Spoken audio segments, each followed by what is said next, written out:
Hello and welcome to my channel. I am Zodiac Bandit, and today I'm going to be talking about something that I've wanted to for a little while, and that is Critical Role Campaign 3 failing? And what do I mean by failing? Well, there's two ways to sort of look at failing, and that is viewership-wise, is it failing, and sort of, is it failing to captivate the audience? And I do want to talk about this today. It's been something that's been on my mind for a while, and there are minor spoilers ahead, so if you aren't caught up with Campaign 3, I would recommend doing that first, unless you don't care, because you really just want to hear about someone saying how it's failing, then whatever. But either way, spoilers ahead for those who aren't caught up. So I want to talk about viewership first, because it's, first of all, the less spoilery aspect of everything, and second, it's just a lot easier to sort of talk about. When we look at each of the campaigns and compare the views to each other, it's clear that Campaign 3 is a little bit behind, right? Well, there's a few reasons for this. First of all, as the campaign goes on, it's going to lose viewership either way. Campaign 1 did this, Campaign 2 did this. They've all felt this sort of drop off as a campaign continues moving forward. It becomes more and more of a sort of a commitment to sort of continue watching it and stay caught up. There's constantly going to be people who are behind who choose to drop watching the show because it just keeps going. It is 4 hours every week or every 3 weeks out of the month. And 4 hours is a long time, especially when it's late at night. For me, I start watching at 10 and it ends at 2 o'clock in the morning. It happens at all the time. And to get caught up after falling behind in a few episodes is very difficult. Once you start getting into 5 episodes behind, you are 20 hours behind, and it's very difficult to stay caught up. So you just end up dropping the show or just waiting for it to be finished, and then you get caught up, which is what a lot of people do. A lot of people waited for Campaign 1 to end to start watching it, or they just skipped right to Campaign 2 and stayed caught up with that. Once Campaign 3 started, some people started Campaign 2 and Campaign 1. I know I skipped Campaign 1 when it first started, and when Campaign 3 or Campaign 2 was happening, I didn't get caught up until episode 100, and I had that 4 or 5 month break for COVID, which is another thing I do want to talk about how Campaign 2 sort of had a influx of viewership during COVID, because there was a solid year where nothing was happening and all people could do for that first year of COVID was stay at home and do nothing, or even start working from home remotely. So you had a lot more time on your hands to watch things, which gave a lot of people the opportunity to watch Campaign 2 and potentially even inflate Campaign 1's numbers. But it's true, Campaign 2 got a massive influx of people watching it because suddenly they didn't have anything else to do, and killing 4 hours a day potentially watching these episodes wasn't a big deal anymore, because now it's just something I can do. It's just something that I can sit down, do, and not have to worry about because I have nothing else to do. And it's a huge boon that Campaign 2 had that Campaign 3 doesn't have. It was a massive influx of viewerships, and it was kind of artificial, because now those people who were caught up with Campaign 2 and potentially watch Campaign 1 get to Campaign 3 and they have to go back to work, they have to take care of kids, they have to do whatever, right? They have to do a ton of these things to, use their time up now. They don't have that free time anymore that COVID sort of gave a lot of people, which is something weirdly that I miss about COVID. There was a lot of free time on everyone's hands, and everyone was readily available to play D&D on Roll20. But that no longer exists. That time is no longer there for us to have anymore. So that time is now no longer there to watch Critical Role. The fan base who wants to watch it doesn't have the time. They get caught up in the whole I'm now behind thing, and now I have to get caught up. And that takes a while for people to get caught up, especially, like I said, if you get 5, 10, 15 episodes behind, that is hours upon hours of content to get caught up on. And it's very difficult to get caught up on again. And Campaign 3 probably feels this the worst because, unlike every other campaign, after an arc ends in those campaigns, you could catch back up, or you could theoretically just skip that campaign.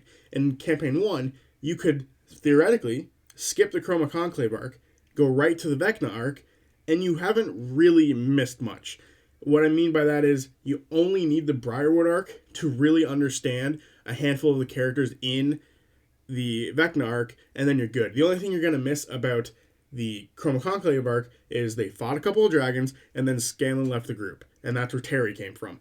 But Terry doesn't play that big of a role in the Vecna arc, so realistically, you could skip the Chroma Conclave arc, the Terry and Darrington arc, and then go right to Vecna, and bam, you're caught up with the overarching story that, Vecna is the main villain of.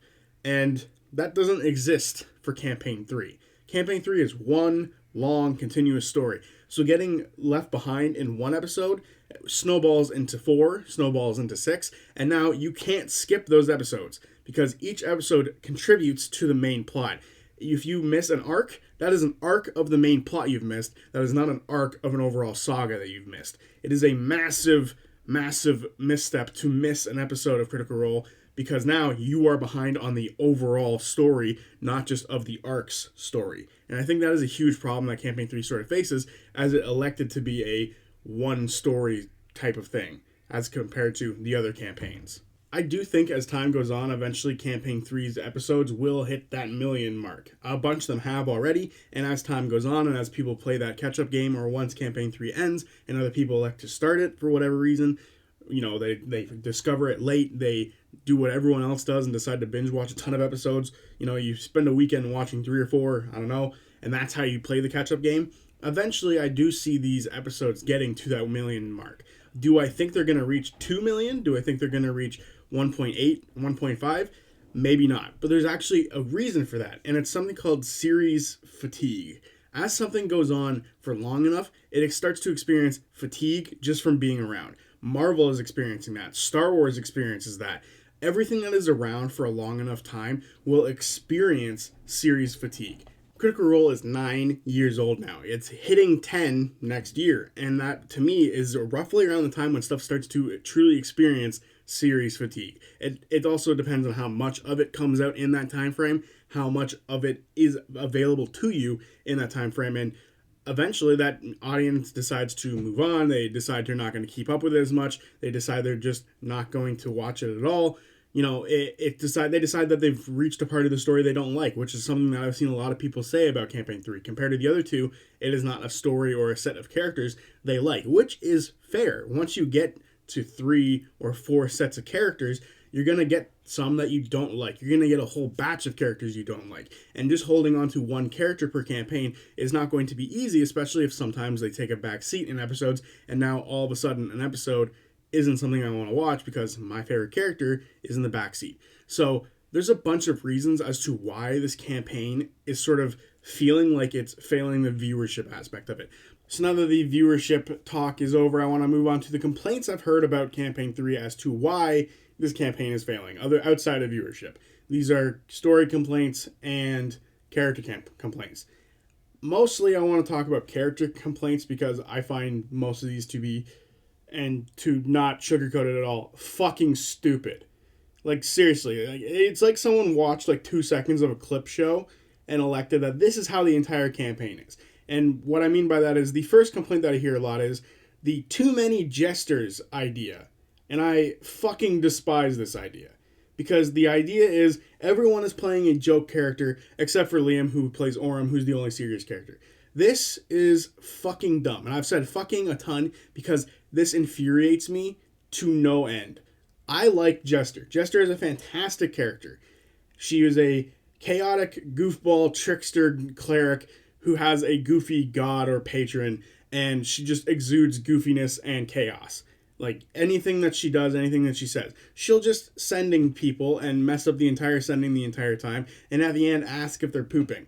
That is the type of chaoticness that Jester embodies. And not to mention, Veth also has that same sort of chaotic nature in Campaign 2, but not as bad. It does exist, it's just not as, chaotic, and it's not bad for Jester to be chaotic. But the idea that most of the characters in Campaign 3 have this chaotic nature infuriates me to no end. Fern and Chetney, I will give you those two. They are chaotic, I will give you that. Everyone else is serious. They all have serious characters, and they all occasionally play up a joke. And that's the clip that everyone has seen. Everyone has seen clips of characters being jokey or being funny or whatever, and they just assume that's what the entire campaign is about. This complaint to me is from people who have elected not to watch this campaign from the beginning because they saw it had Exandria characters or Exandria Unlimited characters, EXU characters. And they just said, fuck it, I'm not watching it because I didn't watch EXU, and now I'm going to make complaints about it, and I'm going to watch one clip and assume that every character is jokey. That's what I swear to God this idea comes from. Because I disagree. Yes, is this campaign more open to pushing their big red button? Absolutely. But that's fun. Pushing the big red button's fun. It doesn't necessarily mean you're a joke character. Chetney is a joke character. and he's the only actual joke character. Fern is a kleptomaniac who is very chaotic, but she's not a joke character. I don't see anyone else who really fits the joke character archetype. FCG is very joking, but their story is not. Their story is one of a robot who is trying to discover what it means to be alive and to have a soul. Do they have a soul? And for their first couple of years of life, they lived with this person they loved and admired, and then executed the entire party of. What kind of a joke character is that? Ashton is an abandoned orphan, or what he perceived to be an abandoned orphan, until he realized his past was this cult was trying to like unleash titans, and he became that titan like conduit. And now he has to live with his entire life being in pain because of the decisions he made throughout his life, leading to his encounter with Gianna Hexam, and now he's constantly in pain. Well, that's a fucking joke character. Laudna, a character who was killed to send a message to Vox Machina, and then somehow got brought back to life and now has a fucking villain from a previous campaign constantly floating around in her head, joke character. Imogen, who was abandoned by her mother and her father doesn't like her because of that reason, because he believes that she's going to do the same thing and leave or hurt him as well. Yeah, joke character. Like there's just no fucking joke characters here. Chetney is the closest one to a joke character, and even then he has his own serious moments. And I fucking hate this idea of these characters are joke characters or whatever. You know, too many gestures fallacy, as I've heard before. I fucking hate this idea. It's just wrong, it's stupid, and it's very clear to me whoever says this hasn't watched Campaign 3. That is all I have to say about the too many gestures idea. So the next complaint that I've heard quite a bit is these characters, or the Bell's Hells, are unrelatable. And I disagree with this one as well, obviously. I don't relate to every single character here. I can't relate to every single character here. You're not supposed to relate to every single character here. If you relate to every single member of Bell's Hells, if you relate to to every single member of the Mighty Nine and Vox Machina, like, I'm sorry. I'm sorry. It seems like you've lived a terrible life. If that is the case, if you relate to everybody, you have lived a terrible life. It means you've lost both parents, at least both of your parents. You've probably lost both of your siblings. You've killed them yourself, maybe. You've done a ton of terrible things. You've butchered a bunch of people because you were part of a tribe. You got beat the fuck out of yourself because you were part of a tribe and you decided to defend a small person. If you relate to every character in every group, I am sorry. It just means that you've lived tragedy your entire life, because all of them have lived a tragedy, and that's what makes them partly relatable, is that you can relate to at least one of these tragedies. You're not supposed to relate to every single character. For me, when I relate to, like, the two characters I relate to the most in Campaign 3 is Chetney and Orym. I relate to Chetney in the idea of, I don't want to be left behind by my friends and family. I don't want to be alone. That is Chetney's biggest motivation, and it's something that we didn't learn about until very recently. That is why he always wants everyone to stick around, and that's why when someone's going to hurt another group, he told them to leave. Like, there's this whole thing, like, his family is his most important thing, and I relate to that deeply. My friends and family are super important to me, and, you know, to have any of them leave or to have any of them be hurt is terrible. That, to me, is the worst thing to happen.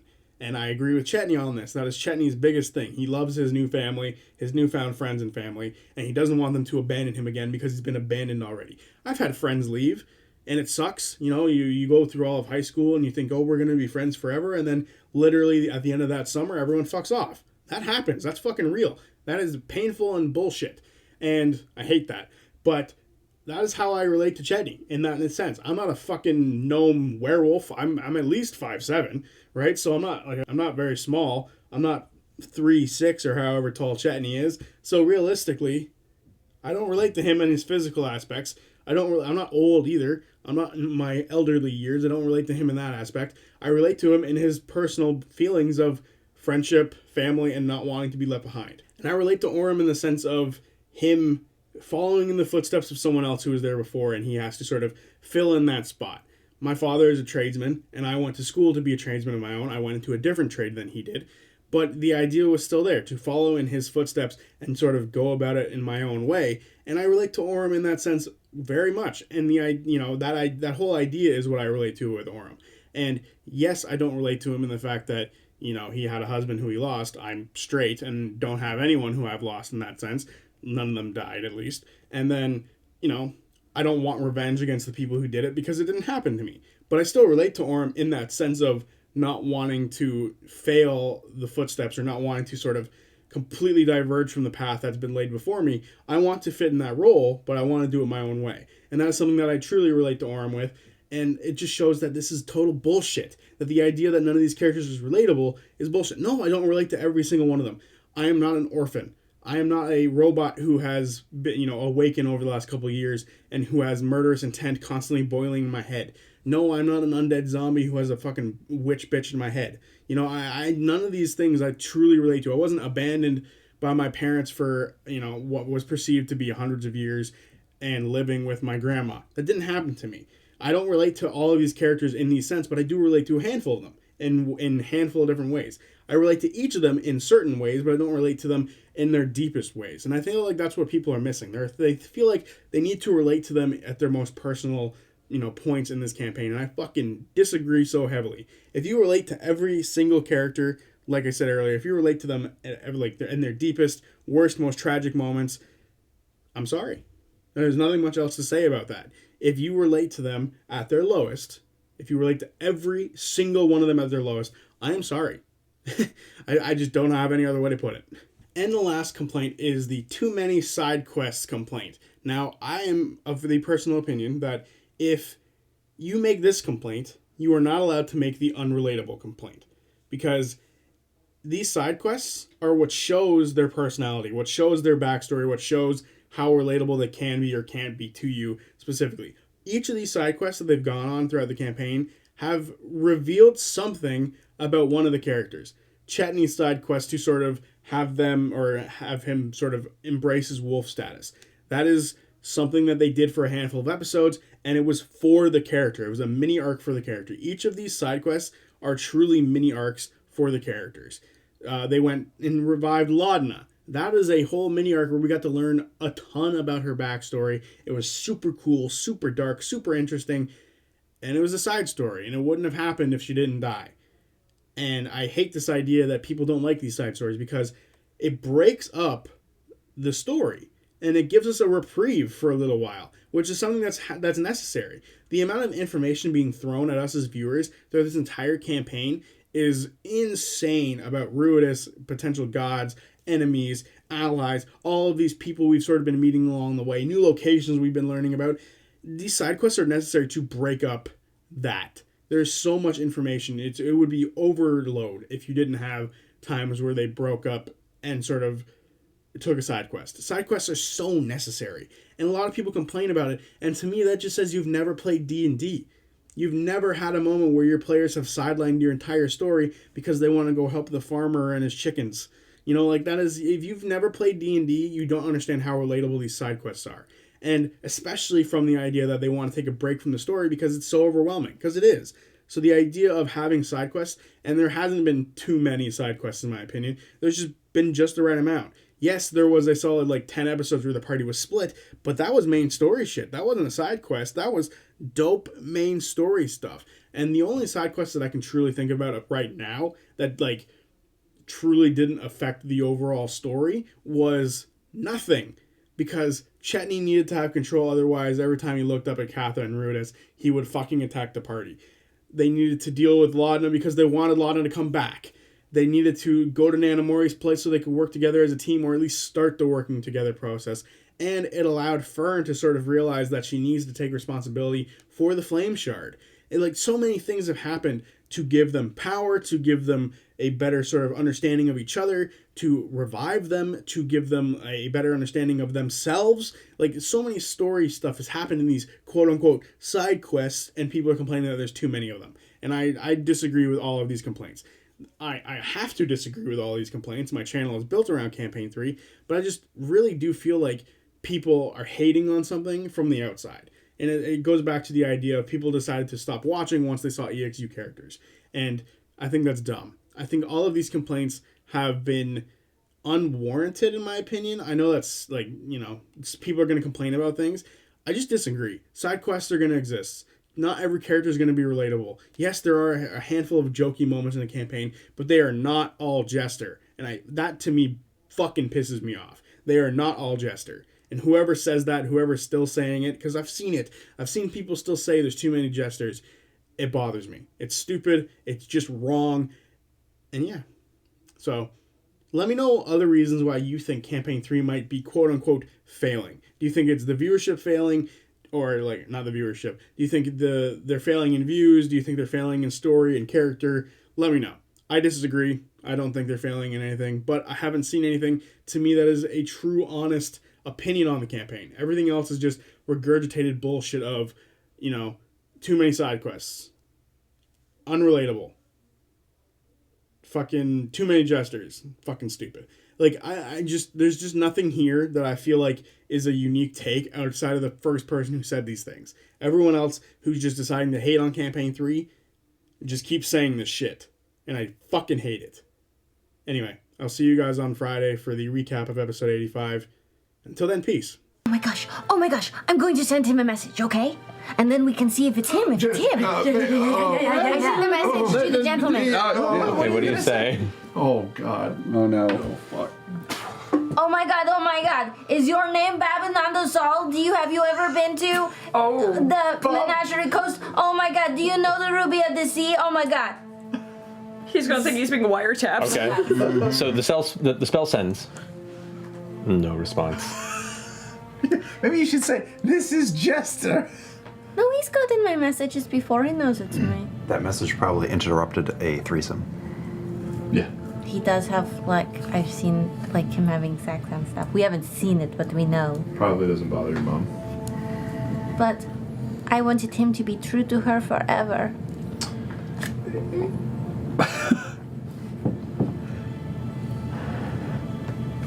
I'm going to try one more time. Oh, gosh. Okay. What do I have? Is it nighttime already? It's getting late. I mean, it's late evening. It's probably close to midnight by now. Okay, this is. I'm going to think about what I'm going to say on this one. No chance. I'm using my Pearl of Power. It's my last 3rd level spell. Okay. Hello, gentlemen. This is Jester. Please respond. Just yes, if you've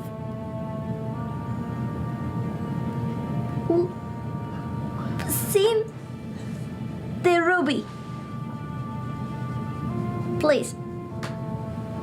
Was that 20? Oh, shit!